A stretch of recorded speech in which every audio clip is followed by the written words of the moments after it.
No matter how much experience you had before welcoming a baby of your own, being a new mom can be hard. And sometimes we might wish that our babies just came with an instruction manual. If that's you, you can probably relate to Cassie. She wrote, "First, let me say, I love kids. I thought being a mom would come naturally. Now that my baby is here, I'm questioning everything: feeding, sleeping, birthing, bathing, you name it. I get to the end of the day and I feel like I didn't accomplish anything. Sometimes I feel so sad and I'm not even sure why. Being a mom is exactly what I wanted. It's just harder than I thought it'd be. People keep telling me it gets easier, but when does that happen?" Casey, I think that every mom at some point feels like this, and if they say they don't, I wonder if they might be lying. Growing up, I was very good at following directions. I would follow them to the T. I would make sure all my I's were crossed and all my I's were dotted and all my T's were crossed. But when it came to the point that I was a new mom, even though I had so much experience to rely on, I was just like, what do I do with this new baby? There wasn't anyone telling me specifically for my baby, this is exactly what you do. And then knowing that that was the real solution, because you're kind of testing and like trying things as you go, and there's all of this information in your brain of what did work for some moms and didn't work for another mom, or what worked for your mom or your aunt or your grandma or your great cousin twice removed. Great that it worked for her, but will it work for you? Every baby is so incredibly different, and it's just really hard to know before as we're doing things, will this actually be the result that we're looking for?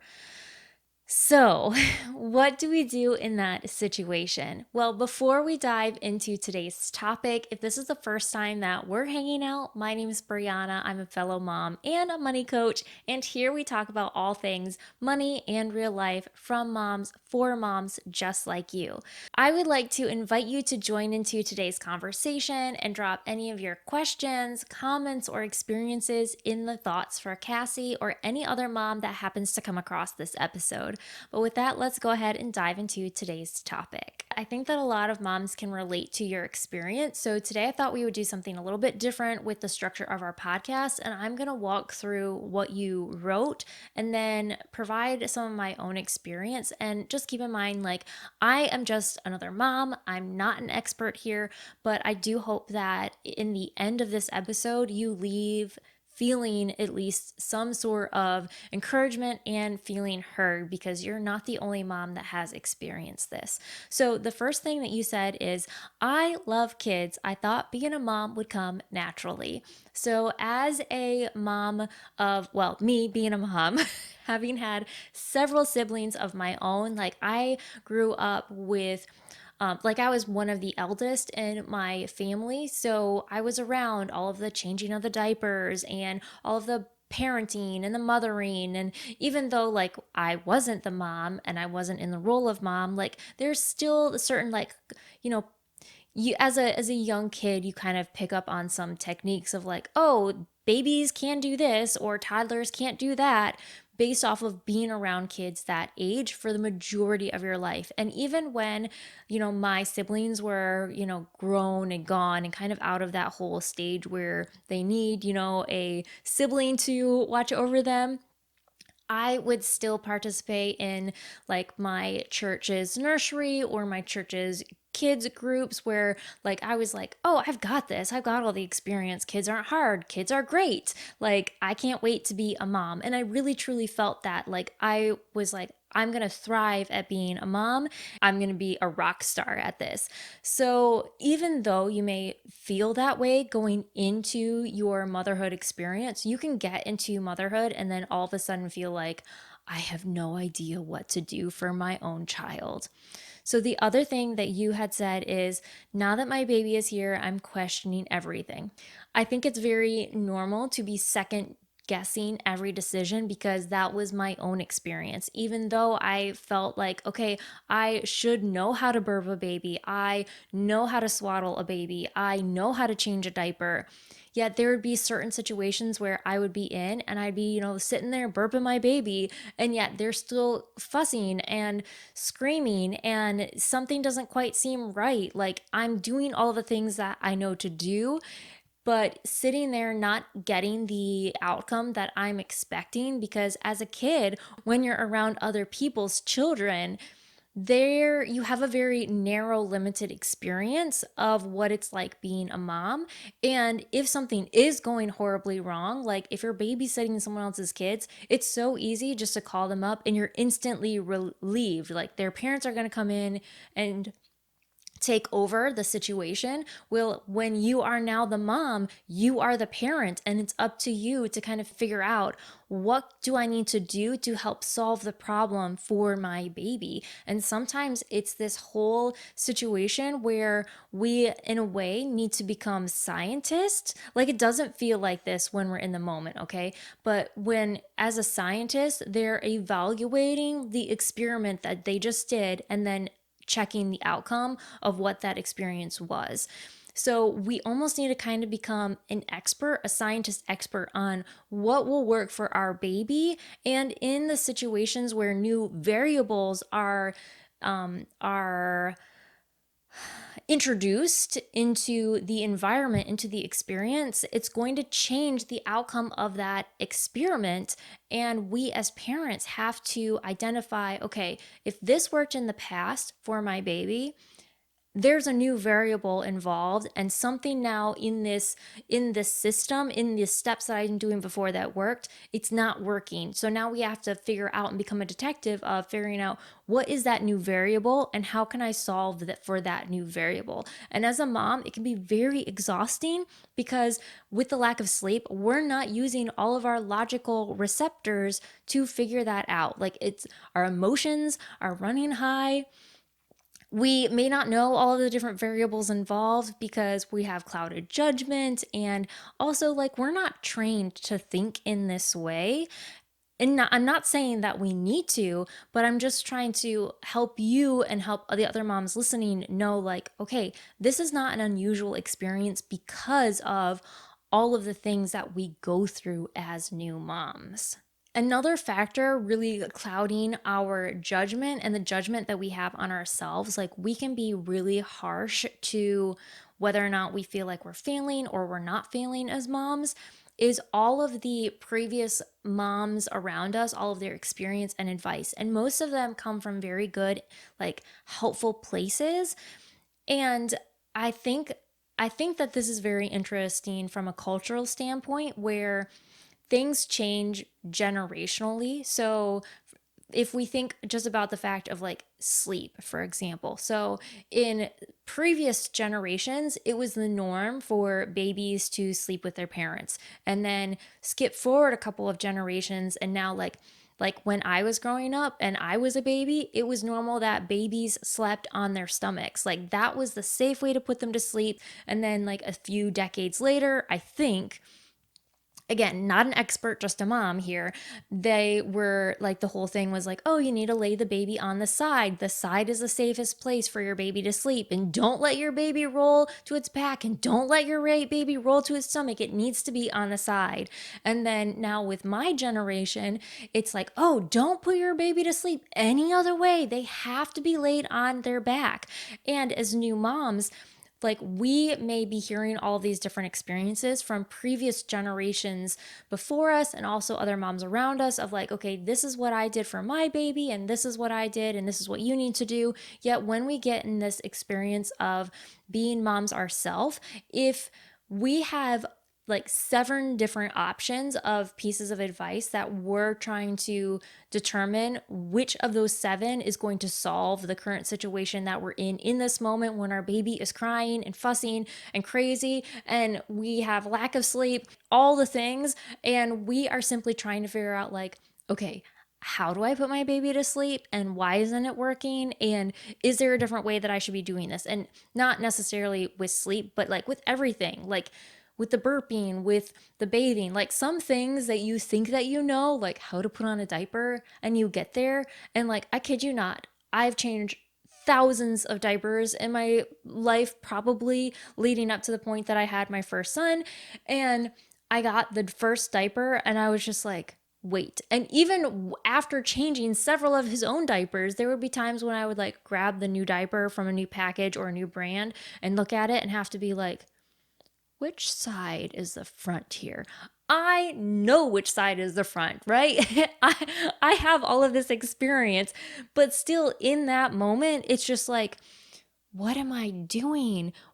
I don't know how to do this. And you second guess your decision because the evidence around you and what you're experiencing in your baby or other people coming and criticizing how you are doing as a mom, well-meaning or not.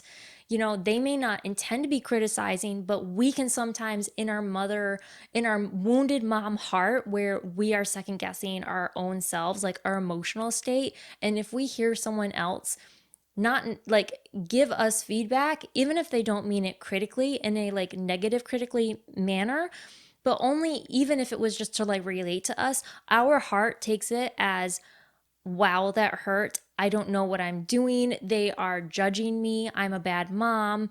I'm I how do I get through this next day because of everything that we are emotionally going through and trying to manage in that moment. If you can relate to anything that I am saying, I'm saying it because I'm coming from a place of experience where I've been in so many instances of that as a new mom and even as a second time mom, where it was just like, I wish that my individual baby was born with an instruction manual specific to him and his needs and all of the variables that are unique to him and my current season of life to tell me exactly what I should do in this moment, in this situation, with these variables, so that way we can all be happy and get the result that we're looking for. And unfortunately, that just isn't the human experience. So, what do we actually do when we are in that spot? So, again, not an expert, just a mom.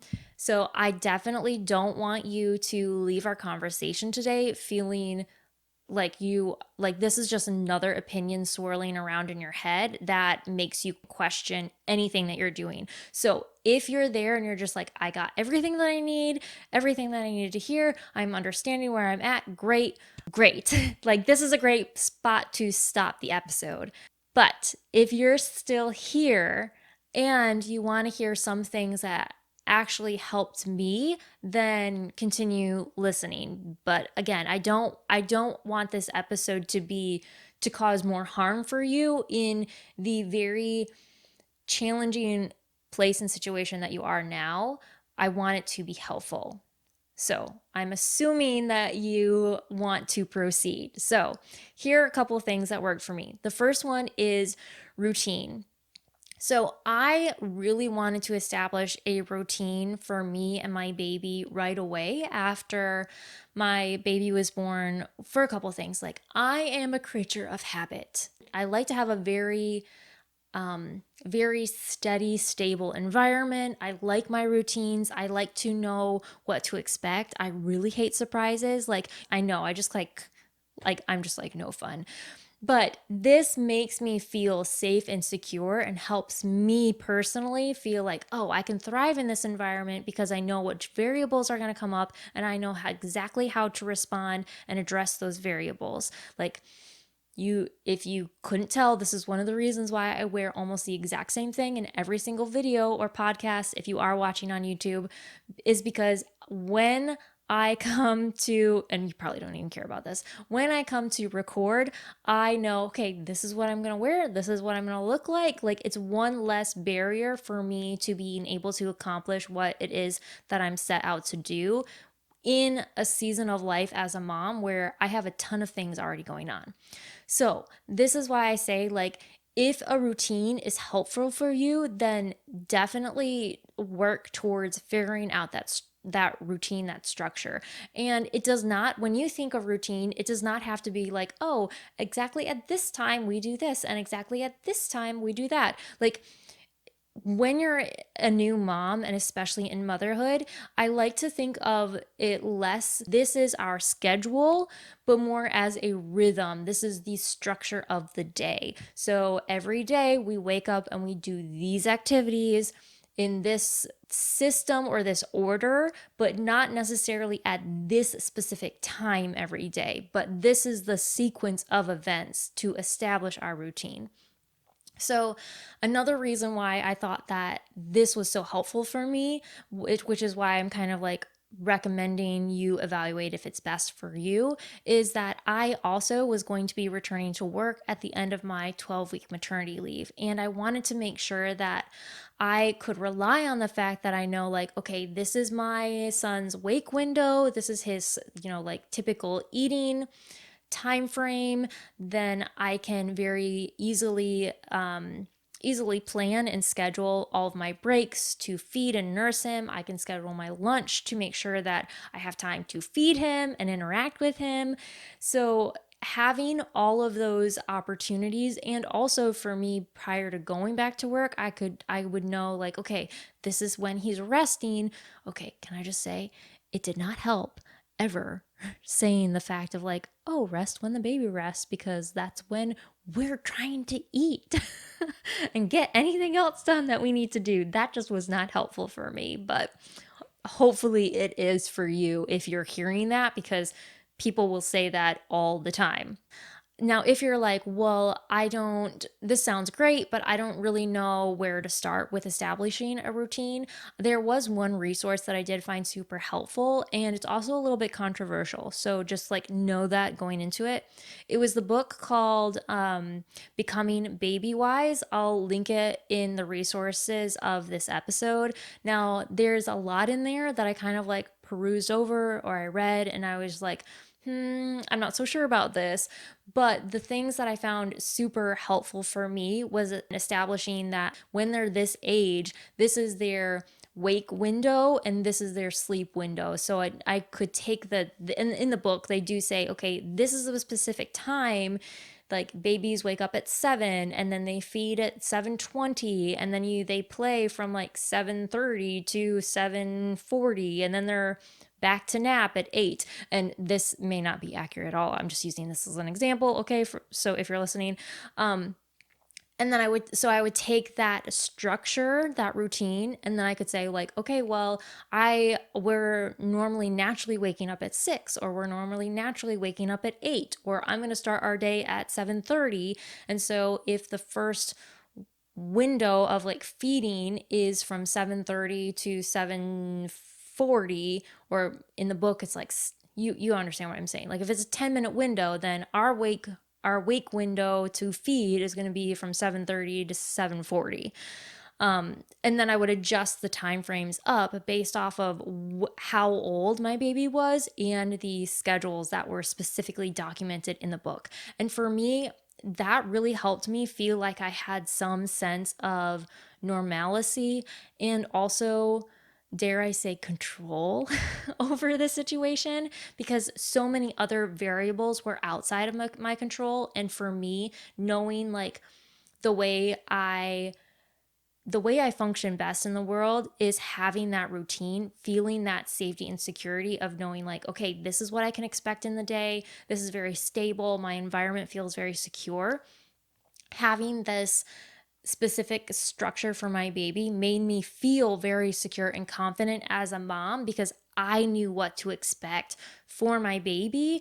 And then if there was a slight variable where, okay, he's cluster feeding or he is having a sleep regression, I knew that it had helped me to identify much earlier what was happening, because his schedule was off or his schedule was a little bit varied than what was normal. So then I could take a step back and say, oh, it's not me. It's not me as a mom not being able to identify his needs. It's not my issue of me lacking what he needs.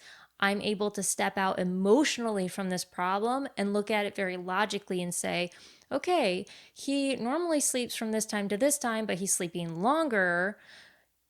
And I could then evaluate the data of what was happening in our day to then make a more informed decision to then identify which variable was causing the problem. Hopefully you're following me in that explanation, but if you need me to go a little bit further or say a little bit differently, feel free to call me out in the comments. I'd be happy to try and rephrase it. Okay, so if you are like, wow, that sounds great, I need that resource, you can check out the book. As I said, I'll link it in the episode resources below, but you can also probably find very similar sleep, feed, wake windows or eat, sleep, play routines. You could probably find several of those online just doing a Google search for your specific baby's age. So, it's going to be different for a newborn versus, like a 2-month-old, and then adjusting those as they age. Eating. So, are they getting enough to eat? Are you nursing or pumping? I just did another episode about like if breastfeeding isn't working. So, I'll link up that episode too. I go into detail a lot in that one. So, hopefully, that will address any or some of the big concerns when it comes to eating. So, if you have a colicky baby, now, I know that this is not every mom's experience, but I do wonder if sometimes our babies are like termed colicky far too quickly or far too eagerly just to kind of like not address the root problem. So if you are finding challenges with like burping your baby or your baby's super fussy, I personally believe like they're trying to let us know that they're not comfortable and they're not comfortable for a specific reason. And that when we say, oh, it's just a colicky baby, they'll get over it. My perception when I hear that, someone's not curious enough to look into figuring out the reason why this baby is so uncomfortable. Now, it could be gas, it could be that they're allergic to something. There could be several reasons. I'm going to leave it up to you, obviously, because you're their mom. But I would say if it is due to gas, some moms find a lot of success using like over the counter gripe water or probiotics. I'm not necessarily recommending any of these. I do think that you should talk to your pediatrician specifically for your baby before you use them. Make sure they're safe and appropriate for what your baby is experiencing. Some moms even actually have their baby taken to a chiropractor and have them adjusted, that in their experience that actually resolves whatever crying or colic that their just child specifically had. Again, I'm not necessarily recommending that you do any of these. I'm just saying like these are things that I have heard other moms say and have based off of their own experience are like, yes, this is what worked for my baby. And here, ultimately, I just want to kind of introduce different options for you to think of if you've never heard of before and determine, is this maybe something that I should explore more for my child? Specifically, my baby, I had a really challenging time with him because I exclusively pumped. So that meant that he was bottle fed for like 6 weeks. And because he was able to drink much faster from the bottle, he did experience high levels of gas from all of the air that just I think it more naturally occurs when babies are bottle fed over breastfed because there's no air in in your breast. Like it has everything to do with how they're nursing. So it's just more common for babies that are bottle fed to have higher levels of gas if we're taking the variable out when it comes to like breast milk, because it could also be what you're eating. I had this huge like exercise ball for when I was going to go through labor at home. And I found that my sister actually found that her children preferred actually for her to sit on the ball as opposed to like in a rocking chair, and she would like hold them over her shoulder very closely. She's cradling their head, so like their body is secure, and then she would lightly bounce on this exercise ball. And so she not only found that it helped soothe them much better than a rocking chair, it ends up relieving, it works better than like patting them and burping them on the back because it's forcing all of that air out of their body in a much more soothing manner. So I was like, interesting. Well, I've got to try this out for myself, right? So I kid you not, I had the same experience. And I was just like, this is the best thing. So anytime my baby was fussy, that was the first thing I would go to just to make sure that it wasn't the fact that there was like extra gas or, a stuck air bubble or something in his stomach. It was bouncing on that exercise ball. So if you don't have one and you're interested in getting one, I will link one up for you in the show notes. You don't have to use my link, but it's there if you want to support the channel. Baby wearing. So there's a lot of talk at least in the mom community that I have been, that after my baby was born, I kept hearing this term and I was like, what does this mean?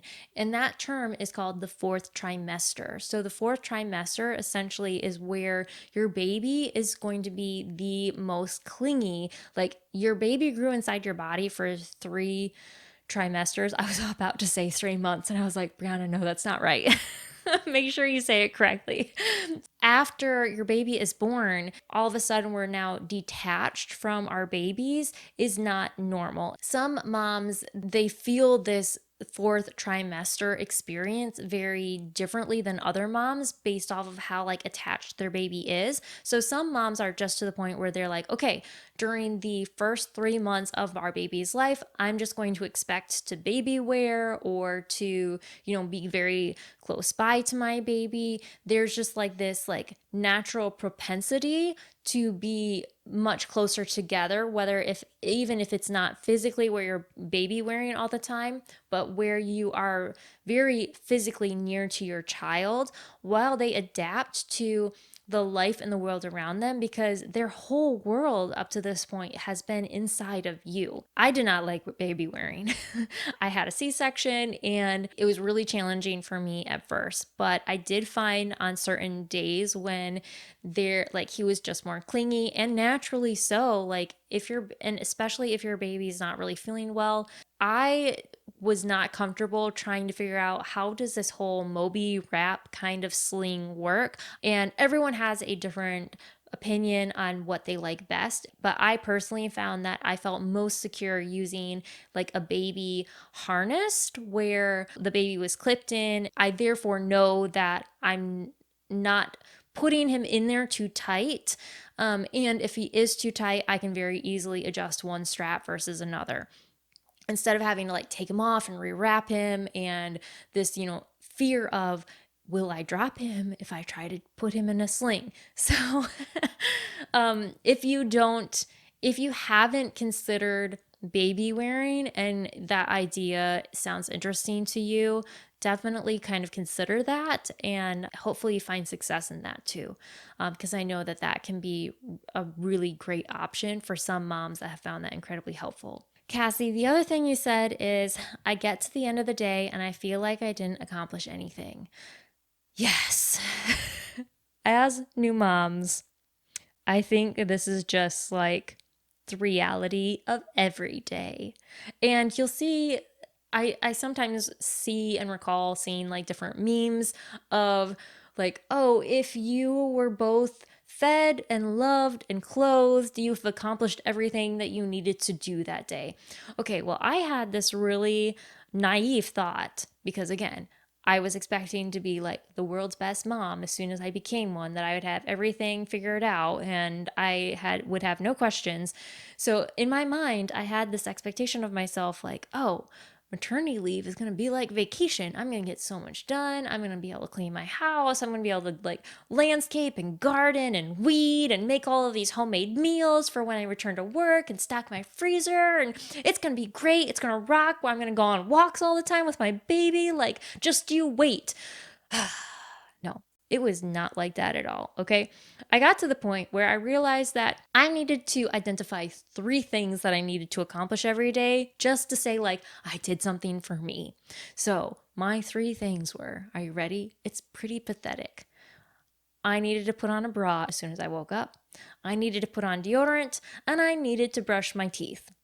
Those were my 3 things. I was like, if I can accomplish these 3 things for my own sanity, I will have done my self-care for the day. Now, I do know some moms where I've talked about this with them inside conversations right after they have a baby, and they're just like, nope, I needed to have a shower. I needed to have new clothes. Like, whatever your thing is, like, don't pick more than three, okay? It needs to be three at most realistic things. Like, if you pick five, I think you're kind of getting up there into the threshold of high likelihood of it possibly not having. Like, pick three super easy, simple things that you know you can accomplish every single day that you need to do for you.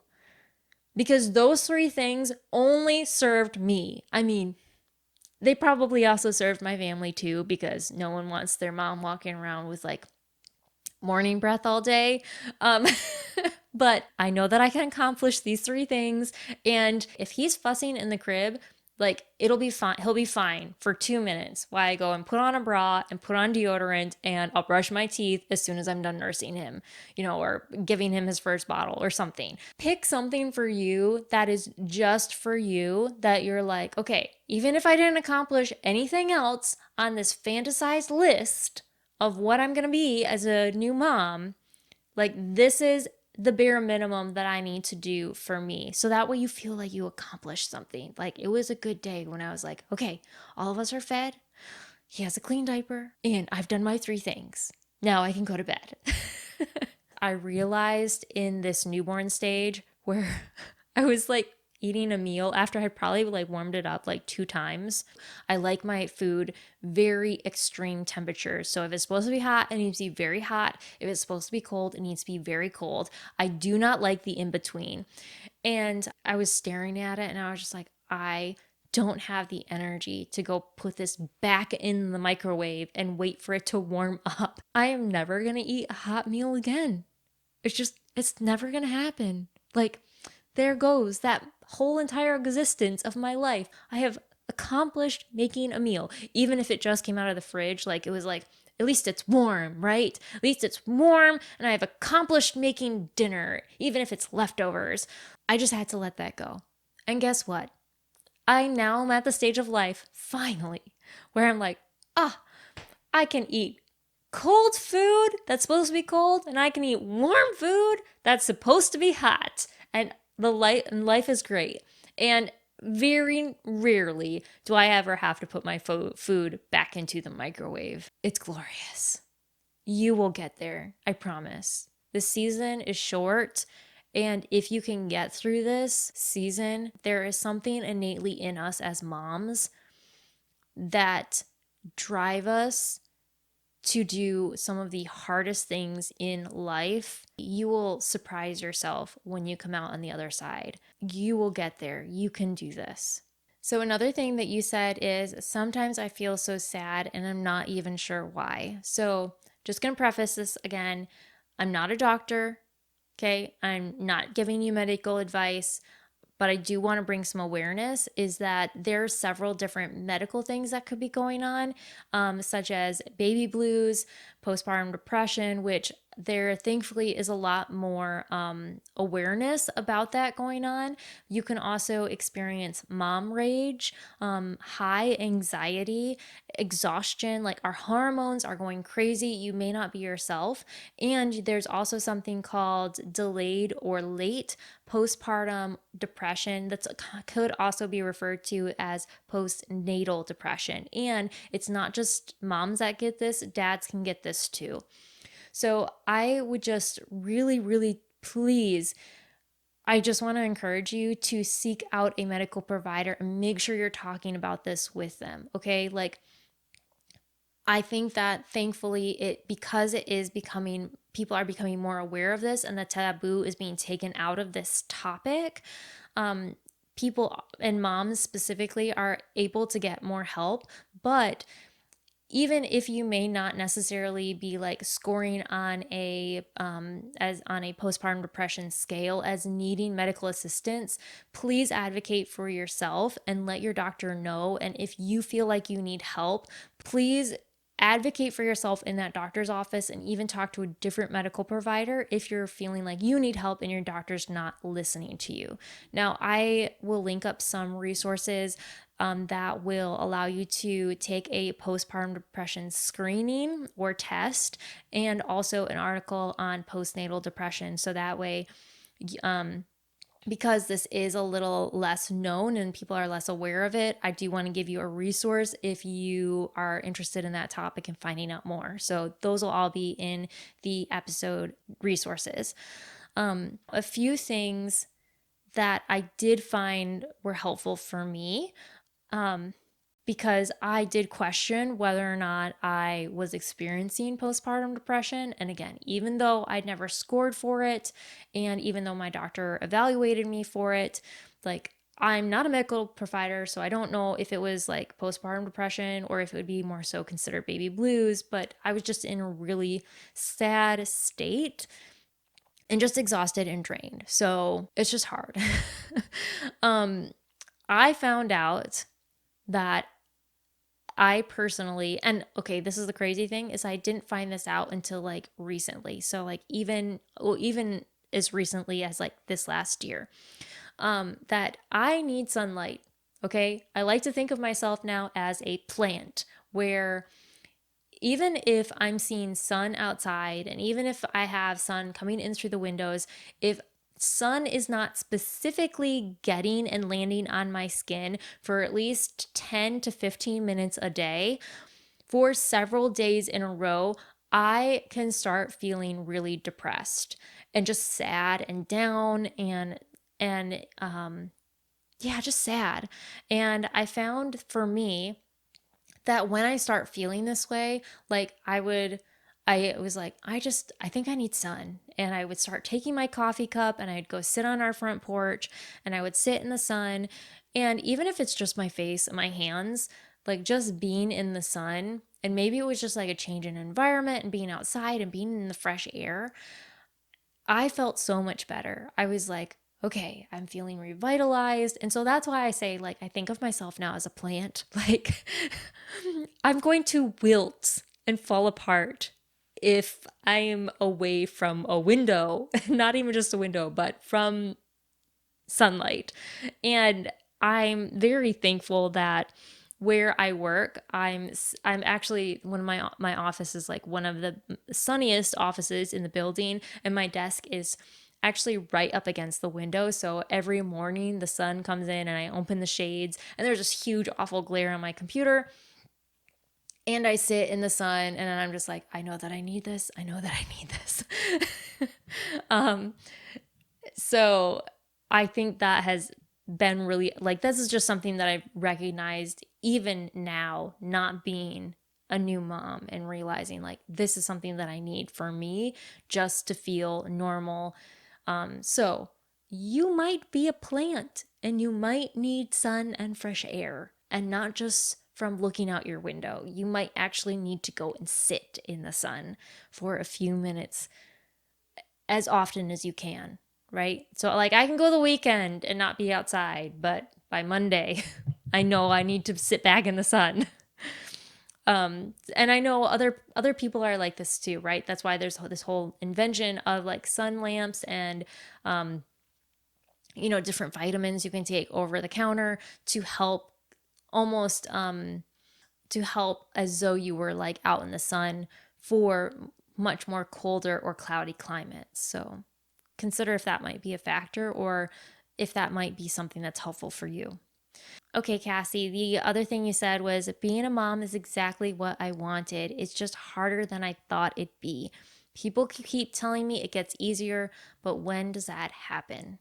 When I was a new mom, I did hear something probably several times that it was like, I don't know if it gets easier. It just gets different. Little babies, little problems, big kids, big problems. And while I can understand the logic and the reasoning of that, like, okay, yeah, that's like majority true, but it gets easier. Okay. It gets so much easier. Now, I only have two. So my experience might be very different than some other mom that's like has, 4 kids, and her like challenges just keep multiplying because of the more kids she has. But I would say that I personally feel from my experience that it gets so much easier as your baby ages. Like in that like 1 to 2 month threshold, and I don't know how old your baby specifically is, you don't mention, is they are like little moving blobs. Lots of people refer to them as, oh, they kind of look like aliens or like grumpy old men. Like all they do is sleep and feed and poop. Like there's no, they're not human. Like they are humans, but they don't have a personality yet. And so it's like it feels very like very one-sided and not a reciprocated like relationship, right? And this is side tangent. I think this can be a challenge why some moms don't feel bonded to their baby, which we'll talk about possibly in another episode. But by the time that they turn 2 months, and I have talked to several other moms to see, like, hey, was this about when this changed for you? Is they develop a personality around 2 months. And then it is so different because then they smile and they respond and they're awake a little bit more and they are more alert and more responsive. And it's just like, oh, where did you come from? Like, I knew you were always there, but like, you are now a little tiny human.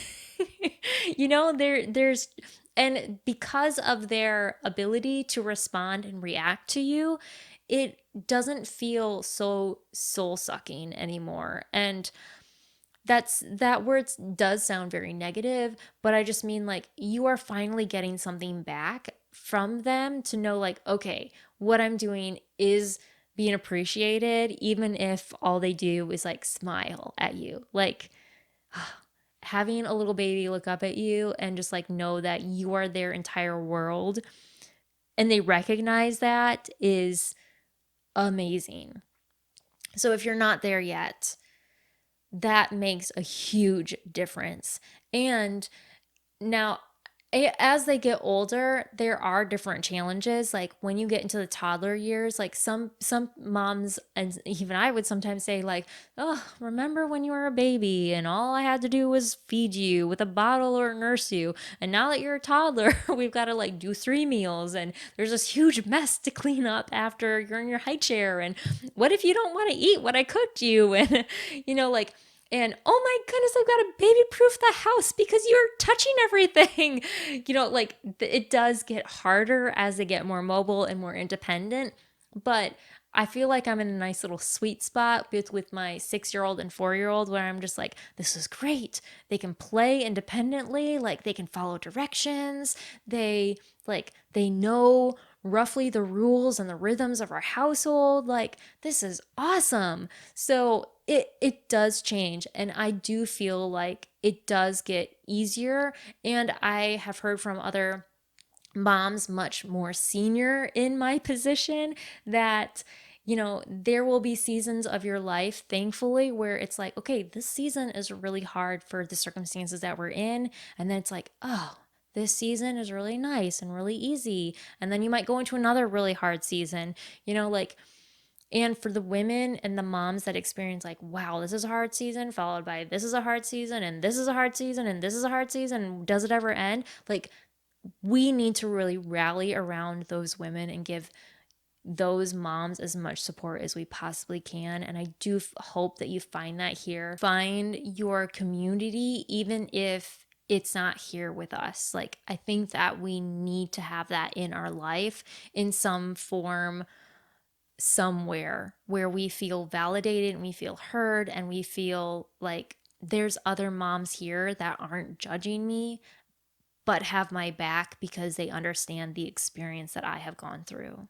I think a really great place to kind of leave this conversation would be from some advice I heard from other moms and something that really stuck with me after I heard it. Treat your baby like a second child. And when I first heard that, I was like, what are you talking about? Like, is my husband supposed to be my first child? Because that's not okay in my home. And she basically explained it that If you plan to have more kids, or even if you plan to have a single child, you can't take care of your kid and respond to everything that they need as soon as they need it. Like, there are going to be moments in your life where you're just going to be like, hey, I will be with you in a second. I have something else that takes higher priority than you at this present moment in time. This was so helpful for me as a new parent because it's so hard. You want to solve every problem in your baby's world, and sometimes as a mom, you can't. And as new moms in that season, our baby relies on us for everything. And it's really hard recognizing that there's going to be several instances over the course of the rest of that child's life that you can't solve as a mom.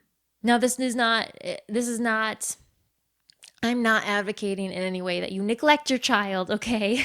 But I am saying that there are going to be things that you can't fix as a mom, and we need to remove that responsibility off ourselves and that weight that we're carrying to make our child's world perfect, because that's not the world our child was born in, and it's not realistic for us to think that we can create it. If you have made it to this point in the episode, I just want to encourage you that when you have figured out a good rhythm for you and your child and kind of figured out all of the nuances of what makes your child tick, that you will have an instruction manual for your child. I just didn't realize that I was going to have to be the one to write it. I do hope that you found this conversation helpful. Let me know if you have any questions or if there's anything else that I can clarify in the comments. And if you're another mom that made it this far, please, I just want to encourage you to share your experiences in the comments for Cassie and any other mom that comes across this episode. But if you are in the situation where you're just like, oh, this is exactly what I needed to hear, but I also need help with breastfeeding and nursing and figuring out your pumping journey, or even if you just need validated to know, like, okay, maybe it's time to stop nursing my baby or stop pumping for my baby, then I'll link up that episode that addresses that topic next. But until we hang out again, create your own heart home.